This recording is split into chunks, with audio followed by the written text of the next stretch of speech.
سلام كورات تخاتاتلتي channelنا نايلو ما عند فيديو ناس جمرو وبزلخمو سلام كتكوننا تمنخيو ندحر ازحلف خفالات ناريخموم اتوم 4 احوات نخلق جيزه ننارنيا تمليسوم نغس ميرازن حغوزت مسافنتن كاب سلطان وريدوم تتخكلኛ زوفان وراد زخونه كاسبين سلطان ركممو نعدم انتم لسورينا نيرنا مبارلو ما انتي بحدش لوقتو دغيمونا نارنيا انتم لسكم ريومنا اتوم زحلفو بارتات ندحدا زيريخموم اب ديسكريبشن ወይ ድማ ቻናልና አትኩም ክትረኽቦምኹም እዚ ቪድዮ ላይክ ቻናልና ድማ ሰብስክራይብ ጌርኩም በመጀመር ድጋፍኩም መርዩና ክሳብ መወዳእታ ሰናይ ጽንሑ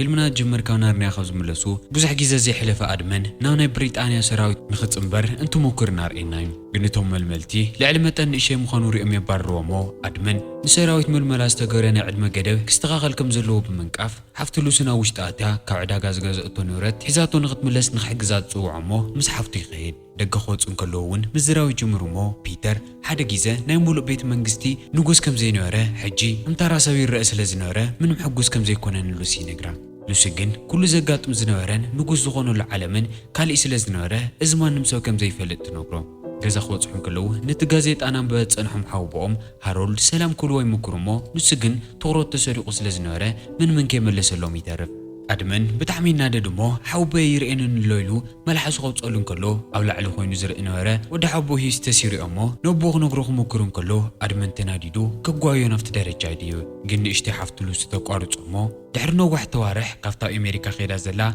عبا حفتم سوزن دودا بخمس تلا أخلهم تنقرو إذا سعوه لوستا دودا بين غنبو حزاتنا وكفلات خيدمو لكا نأمريكا خيرهم زلو بين سوزن زي كونتس حوا بيتر وون كم زخونن أو أمريكا لعلمانهم جيزة صبو جيزة خمس حلفو لون سلز بلدو بتهم عدلانياتات كل تعبي تحواتهم صبو جيزة تحلفو نسونجن بستمنم زي قد سلم حوبهم أو نغترفو سلز تجددو بتعمي حركو نيرم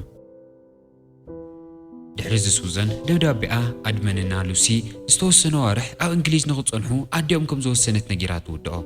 لوسي اتدودا بين بياخد ود انكلا بتعمل تنادد كمتم عبيت حواتا نيميركا نمخاد زنورا دليت أزيلو عليو والسنة توارح ولا أخونا دا أمبر أفتبو تاخد سأنح مخاناون لعلمات أني ناددا أدمن إذن تزارت كسام عن كله طولو لحق مخانون انتو حادقين نساقا وزحشت عدلين مخاناي نقرا مخنياتو أنا حاوبو انقزا من بارك جمهورون كله نسا ناو على كفلتو هاي وايو نسوقن مستديرق ود حاوبوهم أحن تغفلي كونوغو كساموشتنا تجاقاج بركم زقدد لو يردا أفتا سكند نساقن أدمن كاوكوف مبالو يتسيو نافتا مندق تسقيلا زنورت فوتو قسيلي قرومو عزاس إلي زلا جاروها ريخيات فلت دويلي حتى لوسي دما هو نغو يزريا ناينارنيا رحق يتمثليلا بحاد نخريوا قرو يولو أدمن ون أنارنيا معرخ ندي بوزح نجر كم زنافق لونا نجر يتصنحمو لوسي اتبحري زنكسق زلو إز مسليلان توقعو أف دقت حاو يسمعهم زنورة يستس ناوش تتخفلي أتي لمتاغم زعا نارنيا مزراو زي تقارصو بحق نارنيا زبال بوتاغم زيدله تفولتيوخم إذا تحسو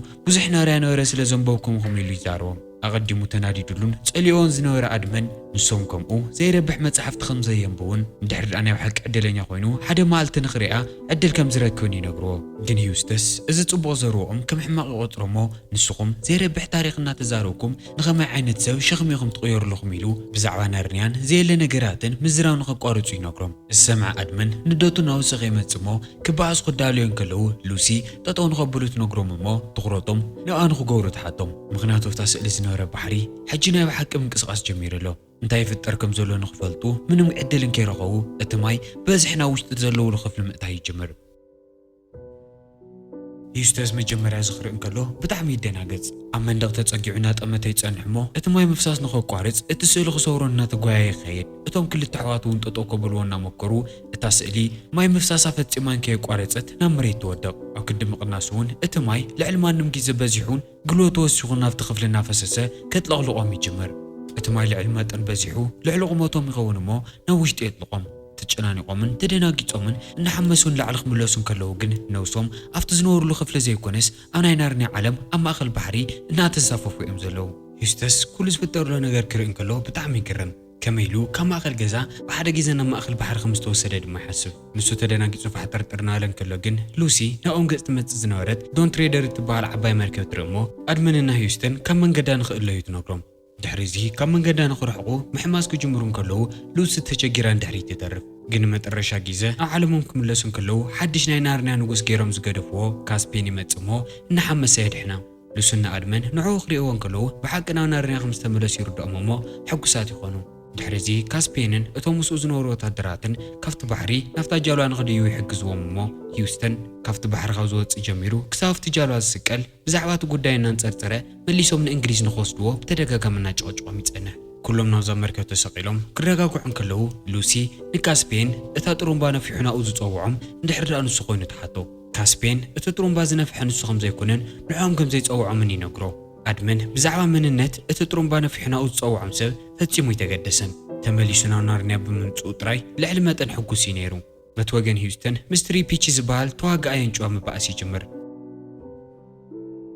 ሪፒቺ ኣብቲ ባሕሪ እናሓመሰን ከሎ ዝሰተዮ ማይ ንኽተፍዕ ይሕግዞ ከም ዝነበረ ዋላ ይንከሮ ፈጺሙ ይሰምዖን ሂውስተን ግን ኣብ ክንዲ ናይ ሪፒቺ መረዳእታ ሰሚዑ ምርግጋዕ ዝዛረበ እንጭዋ ብምርኣዩ ብጣዕሚ ይደናግጽሞ ይግረም እዝማ ፕራንክ ከም ትገብሩን ኣለኹም እምበር ክኾነ ይኽእልን ኢሉ ኣብቲ ጃልባ እናተንቀሳቐሰ እንከሎ ንሓደ ዓብዪ ሜኒቶር ይርኢ ተገሪሙ ኣብ ቅድሚኡ ጠጠው ክብል እንከሎ እቲ ሜኒቶር ምዝራብ ይጅምር እሞ ካብዚ ንላዕሊ ነብሱ ክጻወር ስለ ዘይከኣለ ብድንጋፂ እውን ስሒቱ ናብ መሬት ይወድቕ ድሕሪዚ ንጉስ ካስፔን ነቲ ሜኒቶር እስኻ ኢኻ ደንጊፅካ እውን ስሒትካዮ ክሳብ ዝተስእ ድማ ንስኻ ኢኻ ትንከባኸቦ ኢሉ ሒዝዎ ናብቲ ውሽጢ መርከብ ንኽኣቱ ይእዝዞ ድሕሪዚ ንኹሎም ኣብታ መርከብ ዝንቀሳቐሱ ዝነበሩ ሰራሕተኛታትን ወታደራትን ካስፔን ነባራት ናይ ሙሉእ ናርንያ ንጉስን ንግስትን ኢሉ ምስ ኣድመንና ሉሲ ይላለዮም ድሕሪዚ ካስፔን ሒዝዎም ናብታ ውሽጢ መርከብ እትርከብ ኦፊስ ይኸይድ እሞ ሎን ኣይለንድ ናብ እትበሃል ንእሽተይ ደሴት ሒዝዎም ይኸይድ ከም ዘሎ ይነግሮም እቶም ኣሕዋት ተገሪሞም ንምንታይ ናብኡ ከም ዝኸይድ ኢለ ክሓትዎ እንከለዉ ካስፔን ድማ ኣቦይ ተቐቲሉ ሓው ቦይቲ ስልጣን ኮርሶ እንከሎ እቶም ናይ ኣቦይ እሙናት ሓገዝትን መማኽርትን ዝነበሩ እሙናት መሳፍንቲ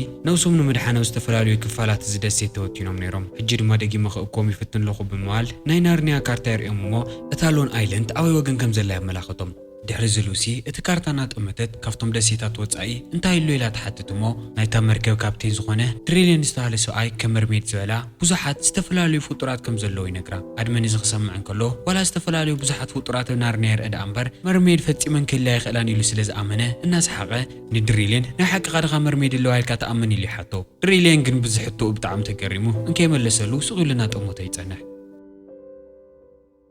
ድሕሪዚ ኣድመንና ሉሲ ናብ ደገ ይወፁ እሞ ተጸጊዖም ድሕሪ እዚ ንኸዶ ለና ቦታ ዘይተፈተሸ ኮይኑ ጫፍ ዓለም ተረኸብና ያኸ እንታይና ክንገብር ኢላ እናሓተተቶም ከላ ኣብ ውሽጢ እታ መርከብ ክሳብ ሕጂ እውን ስሒቱ ደቂሱ ዝነበረ ሂውስተን ተሲኡ ናብኣቶም ቅስና ሃለ ይቐርብ ግን ሕጂ እውን እዞም ኩሎም ተኣምራውያን ፍጥረታትን ኣስማተኛ ጃልባን እናርአየ ብዛዕባ ዘየለ ነገር ምውጋዕ ፈፂምኩም የተቋርፁን ምሽ እናበለ ነቶም ክልተ ኣሕዋት ከምቲ ኩሉ ግዜ ዝገብሮ ይበኣሶም ሪፒቺ ቀሲሉ ናብ ጎኑ ይመጽእ እሞ እቲ ቆልዓ ኩሉ ግዜ ክሪኡ ዝዛረብ እንታይ ችግሩ ኢሉ ክሓትት እንከሎ ሂውስተን ብዘይፍቓደየ ናብዚ መጽአ ንስኹም ከዓ ካብ ማእኸል ባሕሪ ጠሊፍኩም ብጀልባኹም ወሲድኩምን ኢሉ ክዛረብ እንከሎ እንከይፈለጠ ምስ ካስፔን ይጋጭ እሞ ካስፔን ካብቲ ማእኸል ባሕሪ ዘውፅናካ ክነድሕነካ እምበር ክንጠልፈካ ኣይኮነን ኢሉ ክነግሮ እንከሎ ሂውስተን ምንም ከይተረጋግዐ ኣብ ክንድኡ ናብ ናይ ብሪጣንያ ፖሊስ ሪፖርት ከም ዝገበሮም ብተደጋጋሚ ምዝራብ ከፈራርሖም ይምክር ኣብቲ ሰዓት ንሱ ግን ሓደ ካብቶም ባሕረኛታት ናብ ሎን ኣይለንድ ብጣዕሚ ከም ዝቐረቡን ብርሕቐት ይሪእዋ ከም ዘለውን ይነግርዎ እሞ ካስፔን ተሓጒሱ እናጉየ ንኽሪኣ ናብ በሪኽ ቦታ ይድይብ ካስፔን ነታ ደሴት ብርሕቐት ክሪእዋ ላይ ተሓጎስ ዳ እምበር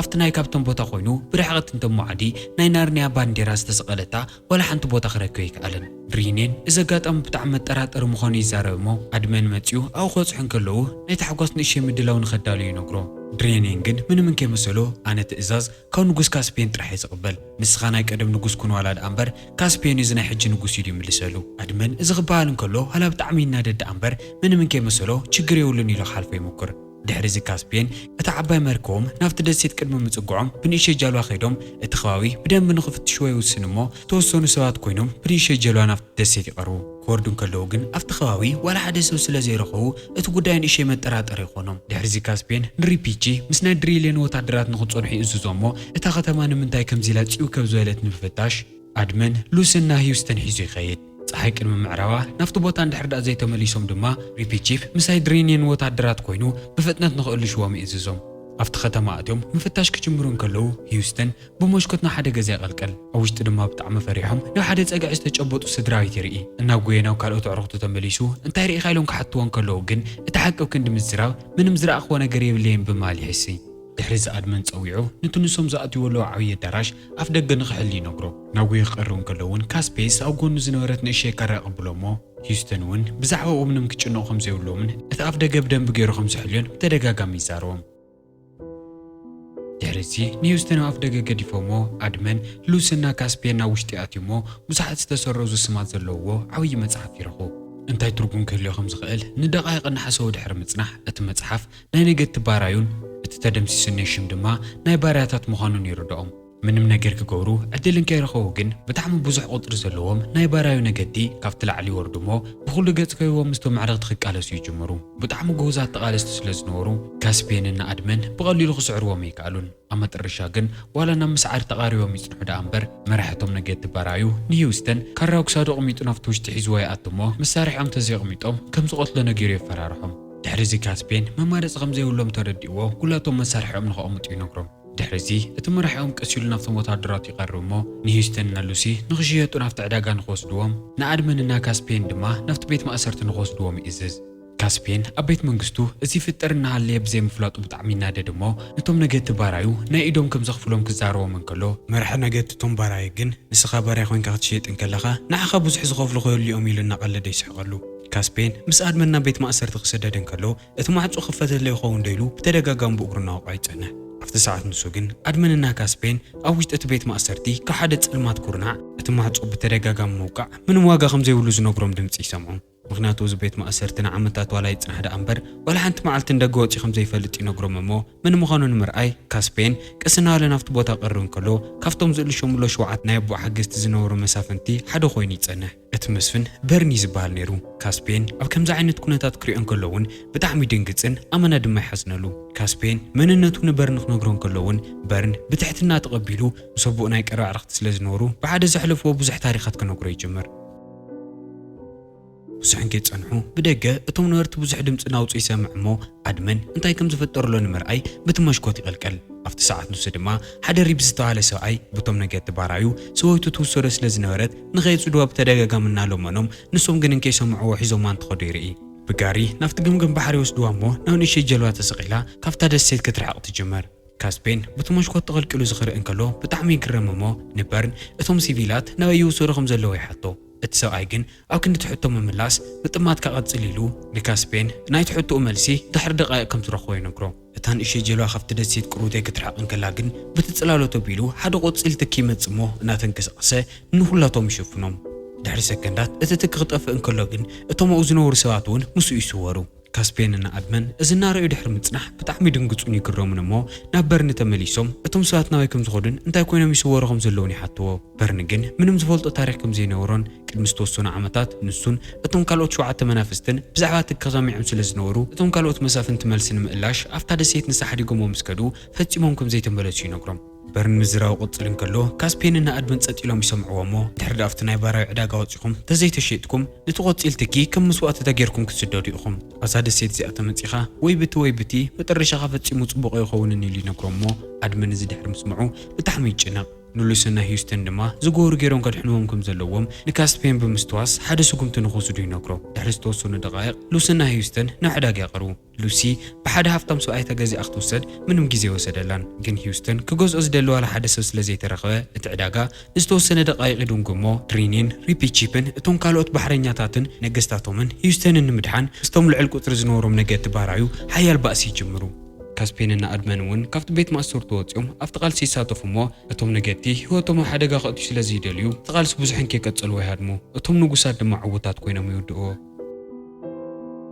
ድሕሪዚ ካስፔን ኣድመንና ሂውስተን ምስ ሉሲን ምስቶም ካልኦት ባሕረኛታትን ናብ ጃልኡ ተመሊሱ እቲ ቆጽለዋይ ትኪ ነቶም ሲቪላት ናበይ ይወስዶም ከም ዝነበረ ንምእላሽ እንትኸይድ እቲ ሪብ ዝበሃል ሰበይቱ ዝተወሰደቱ ወዲ ጎበዝ ባሕረኛ ምዃኑ ብምንጋር ሰበይቱ ንኽእልሽ ምስኦም ንኽወስድዎ ይሓቶም። ካስፔን እውን ኣብቲ ዝገብርዎ ነዊሕ ብሓደጋ ዝተመልአ ጉዕዞ ጠቓሚ ክኸውን ይኽእል ኢሉ ስለ ዝሓሰበ ምስኦም ንኽመጽእ ይፈቕደሉ። ኣብታ ሰዓት ንሳ ጓሉ ንሪብ ዝኾነት ጌል እናብ ጎየት ትመጽእ እሞ ኣዲኣ ንኽትእልሽ ንሳ እውን ምስኡ ክትከይድ ከም እትደሊ ይነግራ። ግን ኣቦኣ እቲ ጉዕዞ ልዕሊ መጠን ሓደገኛ ከም ዝኸውንን ኣዲኣ ሒዝዋ ንኽምለስ ኣብኡ ንኽጽበዮ ነጊርዋ ይኸይድ እሞ ብጣዕሚ ተሓዘን። ኣብታ ሰከንዲ ንሳ ግን በርንደ ድሕሪኦም ይመጽእ እሞ ብጣዕሚ ጥንታዊ ሓያል ናይ ናርንያ ሴፍ የቕብሎም። እታ ኸራ ንሳ በቦኡ ንካስፔን ተዋሂባቱ ከም ዝነበረትን ኣብ ናርንያ 7 ኸራሩ ከም ዘለዋን ኩሎም ናይ ኣቦኡ መሳፍንቲ ድማ ሓንቲ ሒዞም ከም ዝነበሩን እቲ ኸራ ብኣዝላን ስለ ዝተሰርሐ ፍሉይ ሓይሊ ከም ዘለዎን እንድሕር ደኣ ብሓደ ተኣኪበን ነቲ ሰባት ዝወስድሎ ቆፂል ትኪ ከጥፍኦ ይኽእላ እየን ተባሂሉ ከም ዝእመንን ይነግሮ። በርን እዚ ኩሉ ድሕሪ ምርዳእ እቲ ኸራ ንካስፔን ክዎ ከም ዝደሊ ይነግሮሞ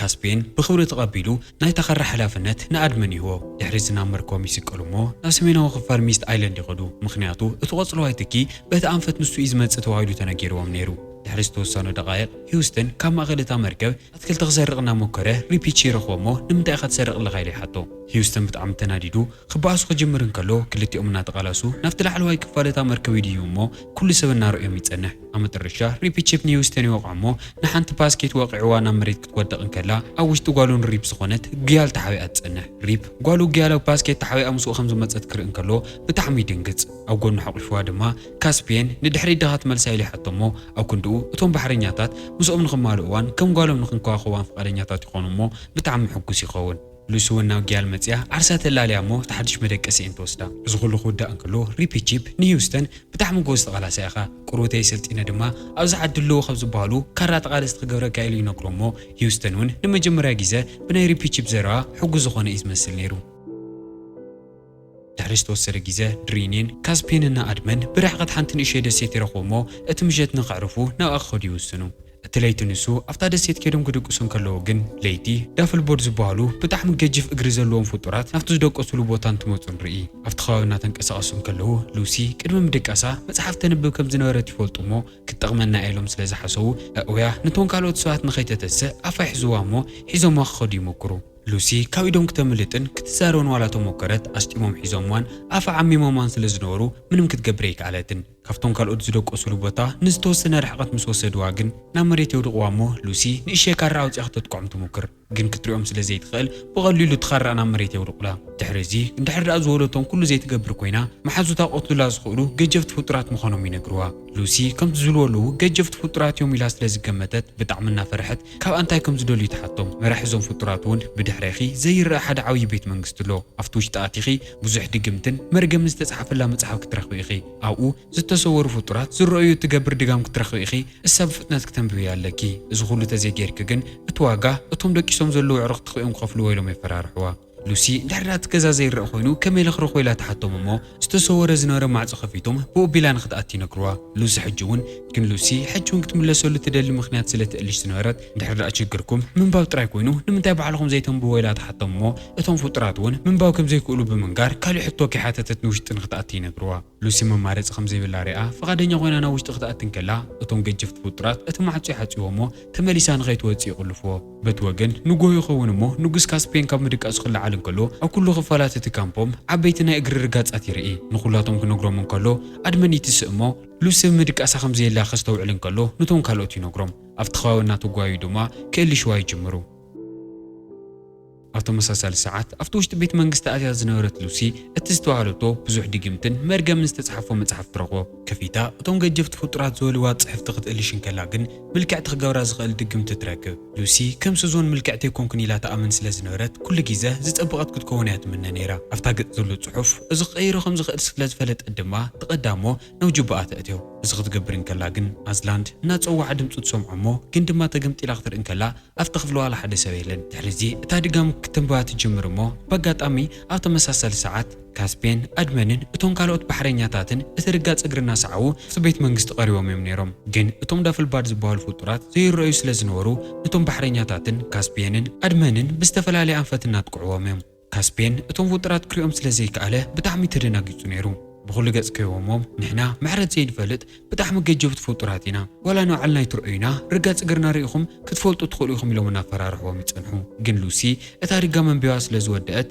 እቶም ተሰዊሮም ዝነበሩ ፍጡራት ዝረአዩ ክኾኑ እንከለዉ ብጣዕሚ ገጅፍ እግሪ ዘለዎም ደቀቕቲ ፍጡራት ምዃኖም ይፍለጡ እሞ ከም ዝረአዩ ኣለዎም ከይተፈለጦም ምፍርርሖም ይቕጽሉ ድሕሪ እዚ እቲ ተሓንጊሩ ዝነበረ መራሒኦም ናብ መሬት ይወድቕ እሞ ኣድመን ሰይፉ ናብኦም ጠቂሙ ሉሲ ናበይ ከም ዝወሰድዋ ይሓቶም ንሶም እውን ናብ ውሽጢ እቲ ቤት መንግስቲ ኣትያ ከም ዘላ ይነግሮም ኩላቶም ተገሪሞም ኣብዚ ምንም ቤት መንግስቲ ንርኢ ኣለና ኢሎም ተዛሪቦም እንከይወድኡ እቲ ተሰዊሩ ዝነበረ ቤት መንግስቲ እውን ክረአ ይጅምር ኣድመን ካስፔንን እቶም ካልኦት ባሕረኛታትን ድማ ሉሲ ናበይ ከም ዝኸደት ይፈልጡ እቲ ሰዓት ንሱ ተሰዊሩ ዝነበረ ኮርያክ ዝበሃል ሰብኣይ እውን ይረአ እሞ ሉሲ ክትረኽቦ እንከላ ብጣዕሚ ትግረም ድሕሪ ዝተወሰኑ ደቃይቕ ሒዛቶ ካብቲ ቤት መንግስቲ ትወፅእ እሞ ምስ ካስፔን ኣድመንን እቶም ካልኦት ባሕረኛታትን ትራኸብ ምስ ካስፔንን ኣድመን ምስ ኣፋለጠቶም እቲ ደሴት ናቱ ምዃኑ ትነግሮም እሞ እቶም ዳፍልቦርድ ዝበሃሉ ሓንቲ ዓባይ እግሪ ዘለቶም ፍጡራት እውን ዝርጉም ሰብኣዊ ከም ዘይንረአ ጌርና ኢሎም ክፀርፍዎን ከማርሩን ይጅምሩ ኮርያ ግን እዚ ኩሉ ዝገበረ ንዖም ንምድሓን ኢሉ ከም ዝኾነና ነገሮም ካብቲ ቤት መንግስቱ ርሒቆም ንኸዱ ኣዚዙ ይባሮም። ድሕሪ እዚ እዞም መጋየሹ ናብ ውሽጢ ቤት መንግስቱ ከኣትዩ ዕድሞም እሞ ኣብኡ ሉሲ ንምንታይ እቶም ዳፍልባድ ከም ዘይረኣዩ ክገብሮም ከም ዝወሰነ ይሓትዎ።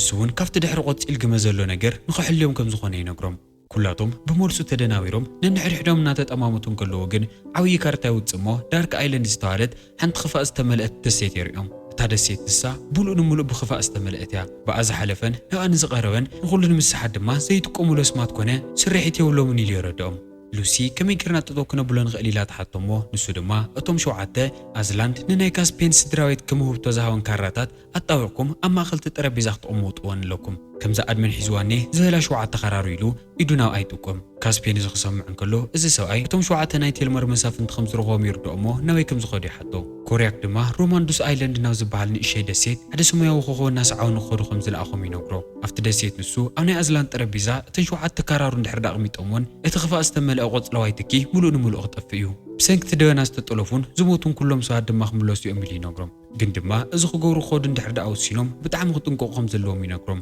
ምክንያቱ ናፍታ ደሴት ዝገብርዎ ጉዕዞ ክግምትዎ ብዘይኽእሉ ብዙሓት መንገድታት ክፍተኑ ምዃኖም ይነግሮም። ድሕሪ እዚ እታ ሰማያዊት ኮኸብ እውን የርእዮም እሞ ክስዕዋ ይጅምሩ። እምበኣር ናይ ሎማዓንቲ ቪድዮና ነዚ ይመስል ነይሩ። ፒተርና ሱዘን ምስ ክልተ ኣሕዋቶም ናብ ናርንያ ዘይምምላሶም ቁሩት የደቢርኩም ዶ ይኸውን? ብወገኔ 4ኦም ተዝህልዩ ዝበለፀ ደስ ክብል ነይሩ ይኸውን ኢለ ይሓስብ። ብዝኾነ እዞም ክልተ ኣሕዋት ምስ ንጉስ ናርንያን ካልኦት ብፆቶምን ዝቆፅለዋይ ደበና ጠጠው ንምባል ዝገብርዎ ንኽትሪኡ ሳብስክራይብ ጌርኩም ተኸታተሉ። ቪድዮና ላይክ፣ ሼር እና ቻናልና ሳብስክራይብ ብምግባር ናይ ወትሩ ግዜ ሓገዝኩም ይፈለየና። ደጊምና ክሳብ ንራኸብ ሰናይ ፅንሑ።